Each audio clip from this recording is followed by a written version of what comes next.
Hello everyone, welcome back to the channel. तो 10,000 world के new episode में आप सबका स्वागत है। और गाइज, कुछ टाइम के बाद में मार्शल मास्टर भी आएगा, तो उसके लिए भी वेट कर देना। और इसके प्रीवियस एपिसोड को नहीं देखा तो देख लेना, देख लिया है तो अच्छी बात है। तो फिर चलिए 10,000 वर्ल्ड के न्यू एपिसोड को अब हम स्टार्ट करते हैं। तो एपिसोड के स्टार्टिंग में हम क्योस पॉल को देखते हैं, जो वहाँ पे उस बीस्ट की बहुत ही ज्यादा कुटाई कर रहा था, जिसकी वजह से डरते हुए वो बीस्ट उस जगह से भागने की कोशिश करने लगता है। वो कहने लगा था, प्लीज मुझे कैप्चर मत करो। इतना कहते हुए वो अपने रोने जैसा मुंह बनाने लगता है। अब ये सब कुछ हरकतें देखकर दूसरी तरफ जिया यून कहने लगती है, अगर मैं तुम्हें कैप्चर नहीं कर सकती तो ठीक है, मैं तुम्हें किल करके तुम्हारे ब्लड एसेंस को एब्जॉर्ब कर लूंगी। अब ये सब कुछ सुन के दूसरी तरफ वो बीस्ट काफी ज्यादा डर गया था और वो कहने लगता है, प्लीज प्रिंसेस मुझे कुछ भी मत करो, वैसे भी मेरे ब्लड एसेंस में तो बहुत ही ज्यादा पॉइजन है।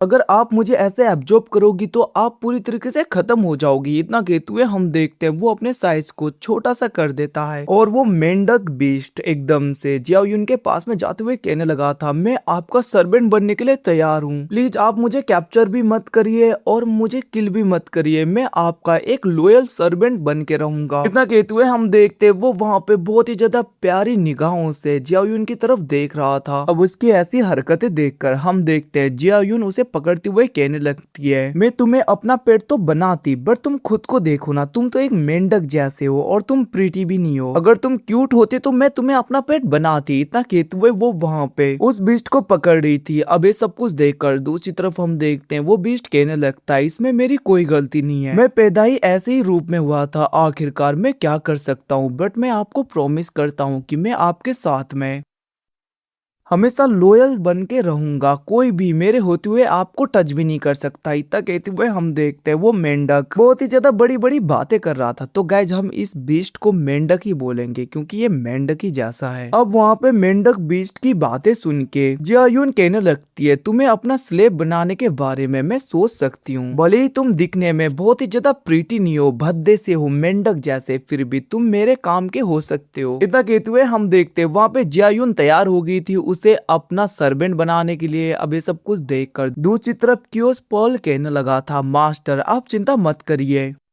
मेरे पास में एक एम्पर लेवल का स्लेव सील है, अगर आप इसका यूज करोगी तो ये कभी भी आपको बिट्रेल नहीं कर पाएगा। अगर ये ऐसा करेगा तो तभी ये पूरी तरीके से डिस्ट्रॉय हो जाएगा। इतना कहते हुए हम देखते हैं क्योस पॉल उस जगह पे एम्पर लेवल के सील को बाहर निकाल रहा था और वो कहने लगता है, मास्टर जिया यून आप अपने एनर्जी को इसके अंदर डालिए। अब ये सुन के हम देखते वहाँ पे जिया यून भी ऐसा ही कर रही थी। वो उस एम्पर लेवल के सोल सील के अंदर अपने ब्लड एनर्जी को डालने लगती है, जिसके बाद में वो डायरेक्टली उस मेंढक वाले बीस्ट के ऊपर उस सील को लगाने के लिए तैयार हो जाती है और उस सील को उसकी तरफ बढ़ाने लगती है, जिसको देखकर वो मेंढक वाला बीस्ट शुरू में तो बहुत ही ज्यादा डर रहा था, बट क्या ही कर सकता है वो। हम देखते हैं जैसे ही वो सोल सील उसके ऊपर लगता है वो एकदम से चिल्लाना स्टार्ट करने लगा था। वो कहने लगता है, बहुत ही ज्यादा दर्द हो रहा है, मैं मर जाऊंगा। आखिरकार मास्टर ये किस टाइप का सोल सील है? कहते हुए हम देखते हैं वो बहुत ही ज्यादा तड़पने लगा था और कुछ टाइम के बाद में पूरी तरीके से ठीक हो जाता है, जहाँ पे वो कहने लगता है, यह एम्पर लेवल का सील तो क्योस एनर्जी से बना हुआ है, मुझे इस जगह पे आना ही नहीं चाहिए था, क्योंकि क्योस एनर्जी से बने हुए सील को जिंदगी में कभी भी इरेज नहीं किया जा सकता। ये सब कुछ कहते हुए हम देखते हैं वो काफी ज्यादा सैड हो गया था। वो कहने लगता है, इसका मतलब पूरी जिंदगी भर अब मुझे एज अ सर्वेंट रहना होगा। ये सब कुछ कहते हुए वो काफी ज्यादा सैड हो गया था। तभी हम देखते जिया यून उसकी तरफ देखते हुए कहने लगती है, वैसे तुम दिखने में बहुत ज्यादा छोटे हो ना, तो फिर ठीक है, आज से मैं तुम्हारा नाम लिटिल फ्रॉगी रखती हूँ। अब ये नाम सुन के हम देखते हैं दूसरी तरफ वहाँ पे हमारे लिटिल फ्रॉगी का मुंह ही उतर गया था। वो कहने लगता है, आखिरकार ये क्या सा नाम है? अब ये सब कुछ कहता हुआ देखकर दूसरी तरफ वहाँ पे जिया यून गुस्से में उसकी तरफ देखने लगी थी, जिसे देखकर लिटिल फ्रॉगी डर गया था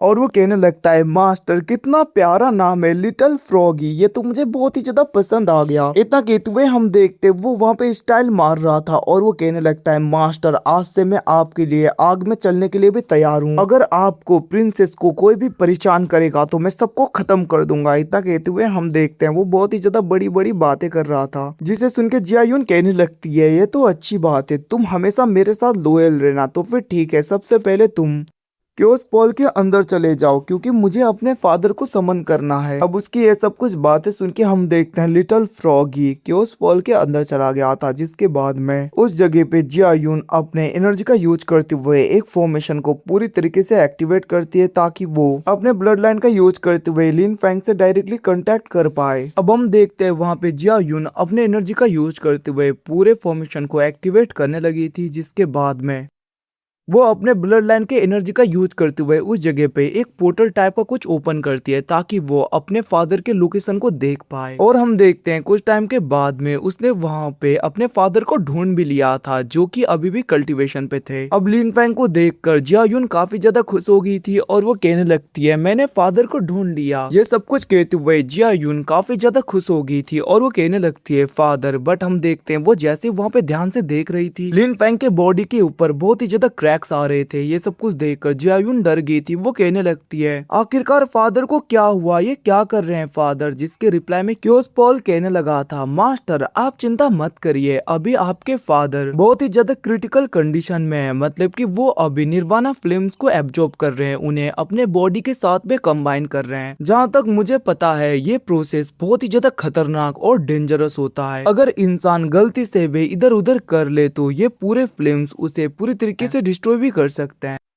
तो आपके फादर को देखकर तो ऐसा ही लग रहा है कि वो वहाँ पे निर्वाणा फ्लेम्स को पूरी तरीके से ब्लड के साथ में और अपने बॉडी के साथ में मर्ज कर रहे हैं, और अगर थोड़ी भी गलती होगी तो सोल और बॉडी डिस्ट्रॉय हो सकता है। अब ये सब कुछ सुन के दूसरी तरफ हम देखते हैं जिया यून काफी ज्यादा डर गई थी और वो कहने लगती है क्या सच में ये इतना ज्यादा खतरनाक और डेंजरस है? अगर ये इतना ज्यादा खतरनाक और बहुत ही ज्यादा डेंजरस है तो फादर ये सब कुछ क्यों कर रहे हैं? फादर को उन फ्लेम को कंबाइन नहीं करना चाहिए।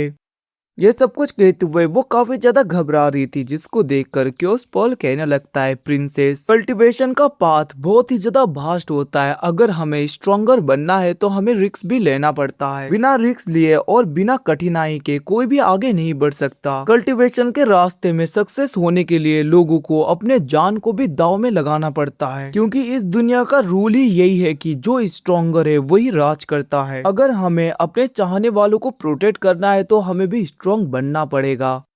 अगर हम स्ट्रॉन्गर नहीं हुए तो हमारे चाहने वालों को दूसरे लोग खत्म कर देंगे। तो ऐसे ही कल्टीवेशन का रास्ता होता है, अगर यहाँ पे हम स्ट्रॉन्गर नहीं हुए तो दूसरे स्ट्रॉन्गर लोग हमें पूरी तरीके से खत्म कर सकते हैं। तो अपने लोगों को और खुद को प्रोटेक्ट करने के लिए हमें कल्टीवेशन के रास्ते में खतरों को उठाते हुए और भी ज्यादा मेहनत करके आगे बढ़ना चाहिए। और वैसे भी तुम्हें पता है ना, तुम्हारे फादर का ब्लड लाइन फियोनिक्स ब्लड लाइन है, तो उसको पूरी तरीके से अवेकन करने के लिए फ्लेम्स को एक साथ में कंबाइन करना तो जरूरी है।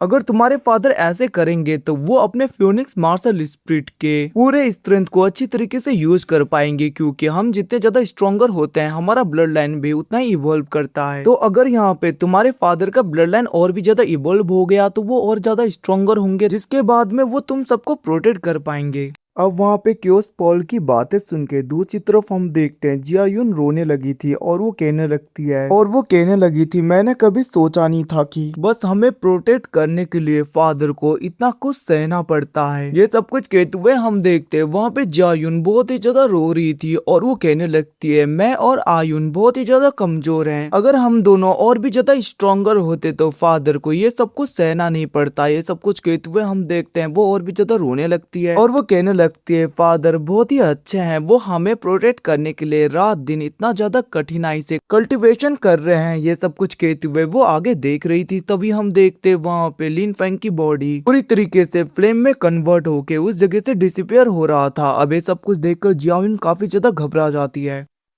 और वो कहने लगी थी आखिरकार फादर कहाँ पे गए, फादर के साथ में क्या हुआ। ये सब कुछ कहते हुए वो रोने लगती है क्योंकि उसे लग रहा था कि लिन फैंग को कुछ हो गया। बट हम देखते हैं क्योस पॉल उसे शांत करता है और वो कहने लगा था मास्टर आप चिंता मत करिए, आपके फादर को कुछ भी नहीं हुआ। ऐसा लग रहा है कि आपके फादर इस प्रोसेस में और भी ज्यादा डीपली चले गए हैं, जिसकी वजह से उनकी बॉडी पूरी तरीके से डिसअपियर हो गई। ये सब कुछ सुन के दूसरी तरफ हम देखते हैं जिया यून कहने लगती है क्या सच बोल रहे हो तुम? जिसके रिप्लाई में क्योस पॉल कहने लगा था, ऑफ कोर्स। वैसे भी मास्टर, आपको सर्व करने से पहले मेरे जो प्रीवियस मास्टर थे उनको मैंने सर्व किया था, जिसकी वजह से मुझे ये सब कुछ तो पता होगा ही। इतना कहते हुए हम देखते हैं क्योस पॉल वहाँ पे जियायुन को समझा रहा था और वो कहने लगता है, आपके ग्रैंडफादर ने भी ऐसा ही किया था। उन्होंने अपने ब्लड लाइन को इवोल्व करने के लिए ये सब कुछ किया था, तो आपको ज्यादा चिंता करने की जरूरत नहीं। इतना कहते हुए हम देखते हैं वहाँ पे क्योस पॉल उसे समझा रहा था, जिसके रिप्लाई में जियायुन कहने लगती है, तो फिर मैं क्या करूँ। जिसे सुन के हम देखते हैं क्योस पॉल कहने लगा था, मास्टर आप कुछ भी मत करिए, बस आप कुछ टाइम का वेट करिए। जैसे आपके फादर पूरी तरीके से इस प्रोसेस को कंप्लीट कर लेंगे, उनकी स्ट्रेंथ फिर से रीगेन हो जाएगी, तो मुझे पूरा भरोसा है कि उन्हें आपका ऑरा सेंस हो जाएगा, जिसके बाद में आपके फादर जरूर आएंगे। जिसे सुन के हम देखते वहाँ पे जियायुन कहने लगती है, तुमने ठीक कहा, मैं यहीं पे वेट करती हूँ फादर, आप कर सकते हो। इतना कहते हुए वो लिन फेंग की तरफ देख रही थी। वहीं पे हमें दूसरी तरफ तियानिन स्टार पे दिखाया जाता है, जहाँ पे आयुन सब लोग जियायुन और लिन फेंग का वेट कर रहे थे। तभी हम देखते हैं एकदम से तियानिन सेट के बैरियर के ऊपर अटैक हो गया था, और उस अटैक की वजह से तियान्युन स्टार का वो बैरियर पूरी तरीके से डिस्ट्रॉय हो जाता है। इवन कि हम देखते हैं कुछ डिसाइपल इंजर्ड होते हुए पीछे हो गए थे, जिसको देखकर तियान्युन क्लैन की वो एल्डर कहने लगती है, ऐसा लग रहा है किसी ने अटैक कर दिया। और वो लोग जैसे ही बाहर की तरफ देखते हैं, वहाँ पे स्काई डेवोरिंग पाइथन क्लैन का यून और उसका एंसिस्टर आए होते हैं, जहाँ पे यून आयुन की तरफ देखते हुए कहने लगता है, एंसिस्टर ये रही वो लड़की। अब इतना सुनते ही हम देखते हैं वो एंसिस्टर आयुन की तरफ गुस्से में देख रहा था, जिसको देखकर आयुन काफी ज्यादा डर जाती है और वो पीछे की तरफ देखने लगी थी अपने बहन जियायुन को। बट हम देखते हैं वो फिर से सोचने लगती है, मैं इतनी जल्दी हार नहीं मान सकती, और वो कहने लगती है, सीनियर सिस्टर आप चिंता मत करिए, जब तक फादर का निर्वाणा प्रोसेस पूरी तरीके से कंप्लीट नहीं हो जाता तब तक मैं आपको डिस्टर्ब करने नहीं दूंगी इसे, और मैं सबको प्रोटेक्ट करूंगी, जिसके बाद में सीनियर सिस्टर आपको मेरे ऊपर प्राउड होगा और आपको पता चलेगा कि मैं डरपोक नहीं हूँ। इतना कहते हुए हम देखते हैं आयुन अटैक करने के लिए आगे बढ़ने लगती है, जिसको देखकर एल्डर सुयान भी कहने लगी थी, मैं भी तुम्हारी हेल्प करती हूँ। इतना कहते हुए हम देखते हैं वो दोनों आगे आ गए थे, जहाँ पे आयुन अपने सुप्रीम ट्रेजर को बाहर निकालते हुए अटैक करने के लिए पूरी तरीके से तैयार हो जाती है, जिसे देखकर दूसरी तरफ स्काई डेवोरिंग पाइथन क्लैन का वो एंसेस्टर कहने लगता है, भले ही तुम्हारे पास में सुप्रीम ट्रेजर है, बट तुम्हारा कल्टीवेशन इतना ज्यादा लो है कि तुम इसका कुछ भी यूज ही नहीं कर सकते अच्छी तरीके से, तो मुझे नहीं लगता कि तुम कुछ कर पाओगी बच्ची। इतना कहते हुए हम देखते हैं वो बहुत ही आसानी से उस वेपन को, उस आर्टिफैक्ट को पीछे कर देता है, जिसकी वजह से आयुन काफी इंजर्ड हो गई थी और वो कहने लगती है, मेरी कल्टीवेशन काफी ज्यादा कम है, जिसकी वजह से मैं इस वेपन के पूरे एनर्जी का यूज नहीं कर पा रही। इतना कहते हुए वो परेशान हो रही थी। दूसरी तरफ हम देखते हैं स्काई डेवोरिंग पाइथन क्लैन को वो एंसिस्टर अपने बीस्ट को बाहर निकालता है, जो कि काफी ज्यादा खतरनाक लग रहा था, जिसको देखकर क्योस पॉल कहने लगता है, मास्टर आपको अपने ब्लड लाइन के स्पिरिट को एक्टिवेट कर लेना चाहिए, ताकि आप अपने ग्रैंडपा के स्पिरिट को यहाँ पे बुला सको। भले ही आपकी स्ट्रेंथ इतनी ज्यादा नहीं है कि आप अपने ग्रैंडपा के रियल स्पिरिट को इस जगह पे बुला पाओ, बट आप उनके क्लोन के स्पिरिट को इस जगह पे बुला पाओगी, तो आपको अपने ब्लड लाइन को एक्टिवेट कर लेना चाहिए। अब ये सुन के हम देखते हैं वहाँ पे आयुन कहने लगती है, तुमने ठीक कहा। इतना कहते हुए हम देखते हैं आयुन अपने ब्लड लाइन के एनर्जी को पूरी तरीके से एक्टिवेट करने लगी थी, जिसकी वजह से उस जगह पे लिन फैंग के फादर का स्पिरिचुअल अवतार आने लगता है, और उस ऑरा की वजह से वो बीस्ट भी पूरी तरीके से डिस्ट्रॉय हो गया था।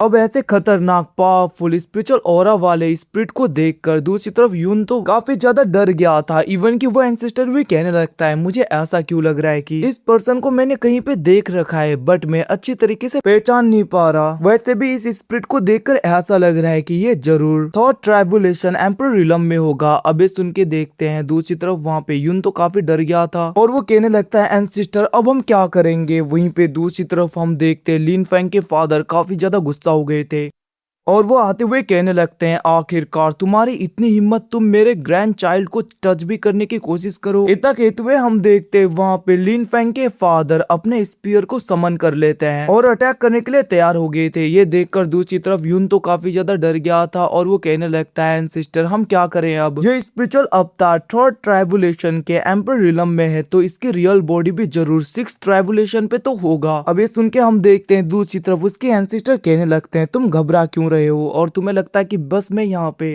ऐसे ही खाली हाथ वापस जाने के लिए आया हूँ। इतना कहते हुए हम देखते वहाँ पे उसका एंसेस्टर भी अटैक करने के लिए तैयार हो गया था और वो अपने पावरफुल बीस्ट को समन कर लेता है। उसका यूज करते हुए वो डायरेक्टली लिन फैंग के फादर के ऊपर अटैक कर देता है, जिसको देखकर लिन फैंग के फादर कहने लगे थे तुम्हें लगता है कि तुम कुछ कर पाओगे। इतना कहते हुए हम देखते हैं वो बहुत ही आसानी से अपने पाव का यूज करते हुए उसके स्पिरिचुअल बीस्ट को डिस्ट्रॉय कर देते हैं। इवन कि वो वेपन उस एंसेस्टर की तरफ बनने लगता है, जहाँ पे उसे रोकने की वो काफी ज्यादा कोशिशें कर रहा था। बट हम देखते वो एंसेस्टर इंजर्ड होते हुए नीचे गिर जाता है और वो कहने लगा था आखिरकार ऐसा क्या से हो सकता है, ये तो बस एक स्प्रिट है, फिर भी इसकी स्ट्रेंथ इतनी ज्यादा। वहीं पे दूसरी तरफ लिन फैंग के फादर दूर देखने लगे थे, जहाँ पे उन्हें पता चल जाता है कि कुछ लोग उनके फाइट को देख रहे हैं और वहीं पे हम उन लोगों को देखते हैं जो कि कह रहे थे ऐसा लग रहा है कि कोई इमोर्टल एम्पर रिलम के लोग फाइट कर रहे हैं। इतना कहते हुए वो लोग बातें करने लगे थे। वहीं पे दूसरी तरफ हम लिन फैंग के फादर के स्पिरिट को देखते हैं, जो कि अपने स्ट्रेंथ का यूज करते हुए काफी ज्यादा डिवाइन चेनों से उस एंसेस्टर और यून को पकड़ने के लिए उनकी तरफ भेजने लगे थे, जिसको देखकर हम देखते हैं वो दोनों उस जगह से भागने लगते हैं। बट लिन फैंग के फादर के वो चेन यून का पीछा बहुत ही ज्यादा तेजी में कर रहे थे और उसके एंसेस्टर का पीछा भी। बट हम देखते हैं वहाँ पे उन चेनों ने डायरेक्टली यून को पकड़ लिया था, जहाँ पे यून फंस जाता है,